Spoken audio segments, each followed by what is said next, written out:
आप सभी को नमस्कार। जैसा कि पिछली बार हमने पाठ्यक्रम का अर्थ, तत्व, घटक एवं पाठ्यक्रम का सिद्धांत पढ़ा था। अभी हम देखेंगे पाठ्यक्रम का क्षेत्र। क्षेत्र का अर्थ है उस क्रिया की सीमा से है जिसको हम अन्य शब्दों में ये भी बोल सकते हैं कि उस सीमाओं अथवा कार्य क्षेत्र से जहाँ रहकर कोई कार्य करता है। यह पिछले कुछ वर्षों के दौरान उन सर्वाधिक महत्वपूर्ण अपना स्थान बना चुका है जिसकी ओर सभी संबंधित व्यक्तियों ने निरंतर ध्यान दिया है।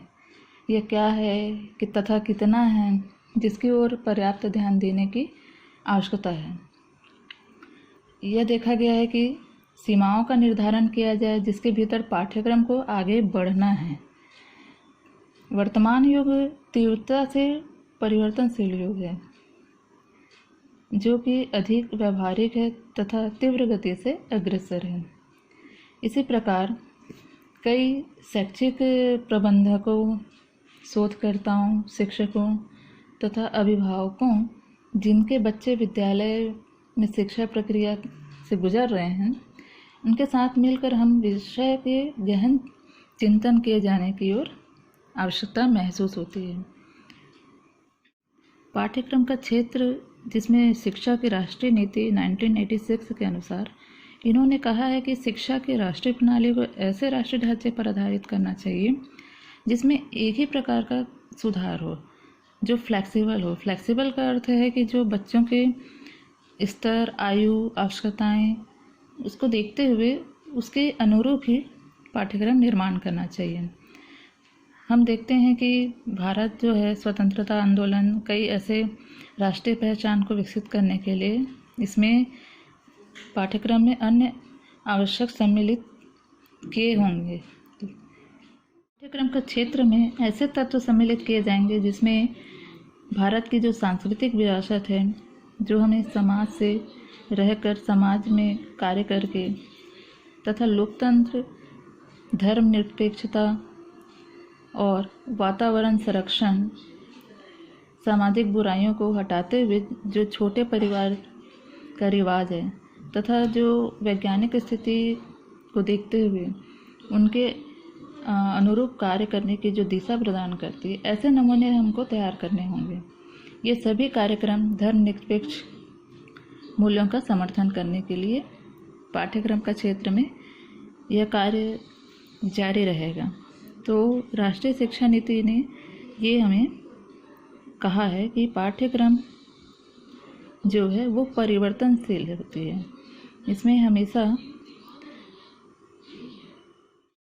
भारत के समाज तथा सांस्कृतिक विरासत को देखते हुए धर्मनिरपेक्ष मूल्यों का समर्थन करना जारी रहेगा।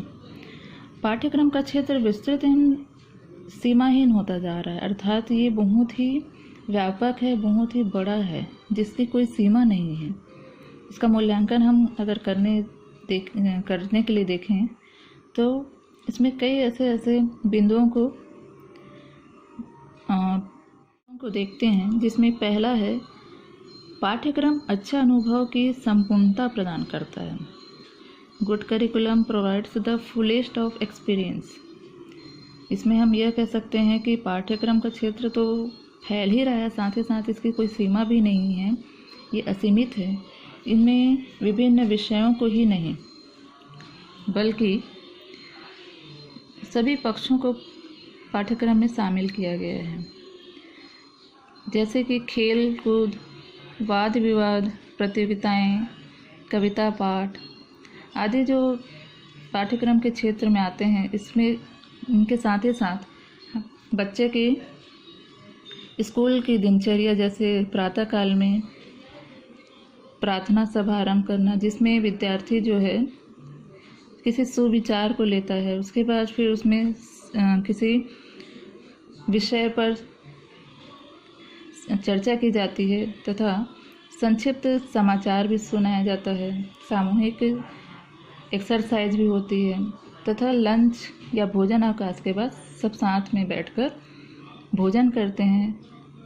इसमें साथ ही साथ ये भी देखा गया है, पाठ्यक्रम का जो क्षेत्र आता है उसमें कि बच्चे क्या अनुभव करते हैं, जिसमें लाइब्रेरी में अगर हम पढ़ाई करें, अच्छा पाठ्यक्रम अनुभव की संपूर्णता प्रदान करता है। Good curriculum provides the fullest of experience. इसमें हम देखते हैं कि पाठ्यक्रम का क्षेत्र इतना व्यापक हो गया, इतना फैल रहा है, जिसकी कोई सीमा नहीं है, यह असीमित है। इसमें अन्य विषयों को ही नहीं बल्कि कई क्रियाएं होती हैं जो स्कूल में अपने आप में शामिल की जाती है, स्कूल शिक्षा से रिलेटेड होती हैं, जिसमें बालक का सर्वांगीण विकास किया जाता है। सर्वांगीण विकास से तात्पर्य है बच्चे की शारीरिक, मानसिक, आध्यात्मिक, बौद्धिक, इन सभी का विकास होना ही सर्वांगीण विकास कहलाता है। तो ये अच्छा पाठ्यक्रम यह अनुभव प्रदान करता है।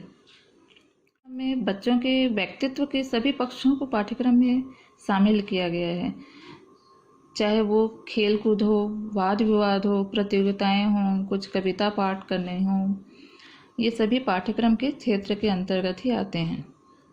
अगर हम पाठ्यक्रम में देखें तो इसमें बच्चों को अपनी पहचान या अस्तित्व जिसमें प्रभाव डालता है, वो सभी पाठ्यक्रम के अंतर्गत आते हैं।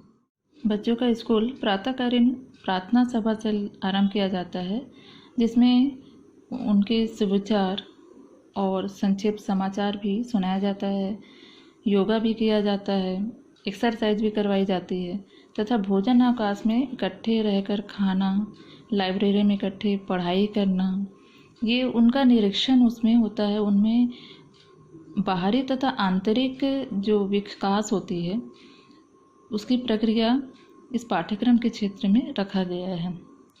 जैसे कि बाहरी प्रक्रिया में है खेल खेलना, पिकनिक जाना, छुट्टियों में घूमना फिरना, ये सभी पाठ्यक्रम के तत्व हैं।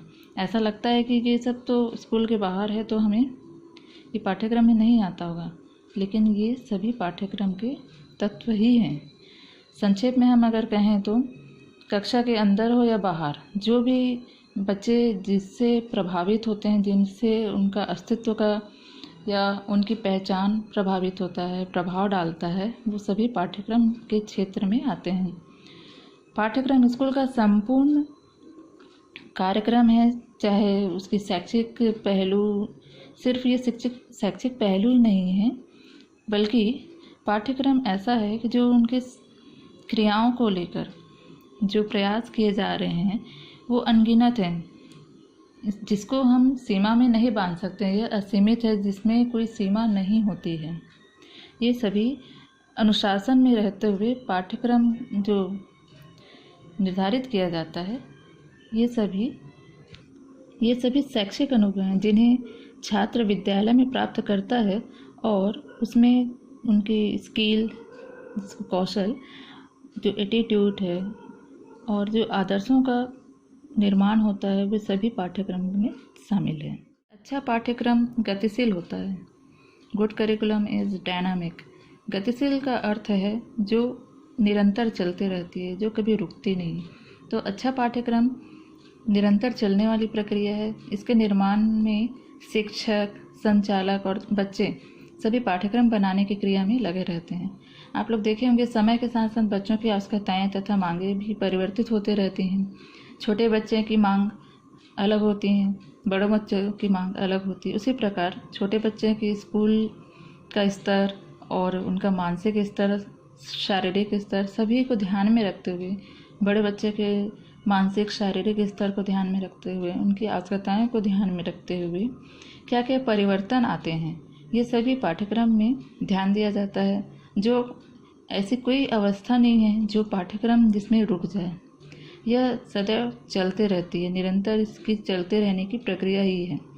इस पहलू में हम अगर देखें तो पाठ्यक्रम की सीमाओं को निश्चित करना कठिन है। पाठ्यक्रम क्षेत्र असीमित है। एक अच्छा पाठ्यक्रम में विभिन्नता का तत्व होता है। Good curriculum has an elements of variation. जिस प्रकार हम देखते हैं कि एक जुड़वा बालक में भी विभिन्नताएं होती है, उनमें समान दिखते हुए भी उनके व्यवहार में अंतर होता है, उनकी रुचि, उनकी आवश्यकताएं अलग अलग होती है। उसी प्रकार पाठ्यक्रम में एक स्कूल से दूसरे स्कूल तथा एक स्टूडेंट से दूसरे स्टूडेंट के लिए भी अलग अलग होते हैं। वो व्यक्ति जो उसमें कुछ अंतर दिखाई देते हैं उसके आवश्यकताओं के अनुसार व्यवहार को वो सुधारता है और ये भी देखता है कि कितने विद्यार्थी हैं, कितने स्कूल हैं, स्कूल्स की संख्या कितनी बढ़ती जा रही है, तो पाठ्यक्रम की ज़रूरत भी और भी बढ़ती जाएगी। आप लोग देखे होंगे कि पहले का पाठ्यक्रम और अब के पाठ्यक्रम में कितना अंतर है। तो ये सब उस वातावरण के अनुरूप परिवर्तनशील होने के कारण होता है, न कि पहले ही पाठ्यक्रम को अभी तक शामिल किया गया नहीं। वातावरण के अनुरूप और बालक की आवश्यकताएं, रुचि के अनुरूप देखते हुए हम पाठ्यक्रम को और विभिन्नताओं को देखते हुए आगे बढ़ाते जाते। चौथा है, पाठ्यक्रम संतुलित व्यक्तित्व का विकास करने में सहायता करता है। The course help in developing balanced personality. यह विद्यार्थियों के जीवन को इस प्रकार छूता है कि पाठ्यक्रम के द्वारा जीवन के सभी पहलुओं उसमें शामिल हो जाते हैं और उनके साथ साथ उसमें सुधार भी लाया जाता है, जिससे व्यक्ति के व्यक्तित्व में और विकास होते जाए और प्रतिभा उसकी बढ़ती जाए। इसके साथ ही साथ व्यक्तित्व के कई अन्य पक्षों को भी इसमें शामिल करते जाता है, जैसे शारीरिक हो, नैतिक हो, सांस्कृतिक हो, आर्थिक हो, ये सभी पक्ष इसमें शामिल हो जाते हैं। शारीरिक में लें तो बच्चे के जिसमें शारीरिक विकास हो, खेल कूद के ज़रिए, कुछ एक्सरसाइज के ज़रिए, कुछ कंपटीशन के ज़रिए, तो ये शारीरिक विकास होता है। नैतिक विकास, जिसमें बच्चों के व्यवहार को शामिल किया जाता है, जिसमें उनका व्यवहार समाज के लिए, बड़ों के लिए, अपने से छोटों के लिए कैसा व्यवहार करता है, वो सब अच्छा गुण, सद्व्यवहार, ईमानदारी, ये सभी नैतिकता के पक्ष में आते हैं। सांस्कृतिक में देखा गया है कि जो अपनी संस्कृति है उसको बचाए रखना, इस पक्ष में भी पाठ्यक्रम को शामिल किया गया है। पाठ्यक्रम में यह पक्ष शामिल किया गया है। आर्थिक पक्ष में, जिससे बालक पाठ्यक्रम में उनकी आर्थिक स्थिति सुधरे तथा भविष्य में वो अपनी आर्थिक स्थिति को और अच्छा बना सके, ये पाठ्यक्रम हमें बताता है। ये पाठ्यक्रम सिर्फ व्यक्ति की वृद्धि तथा विकास के साथ साथ उनके अन्य पक्षों को भी उसमें सामंजस्य रखना होता है। ये सभी पक्षों को शामिल करते हुए यह देख सकते हैं, या फिर हम ये कह सकते हैं कि पाठ्यक्रम का क्षेत्र असीमित बनता जा रहा है। इसका निष्कर्ष यह निकलता है, अगर हम सभी बिंदुओं पर ध्यान दें, तो स्कूल का वह संपूर्ण जीवन ही पाठ्यक्रम है, जिसमें छात्रों के सभी पक्षों को छूता है, चाहे वो शारीरिक हो, आर्थिक हो, नैतिक हो, मानसिक हो, व्यावसायिक हो। ये सभी पक्षों को विकास करते हुए उसके व्यक्तित्व को संतुलित विकास करता है, संतुलित व्यवहार प्रदान करता है।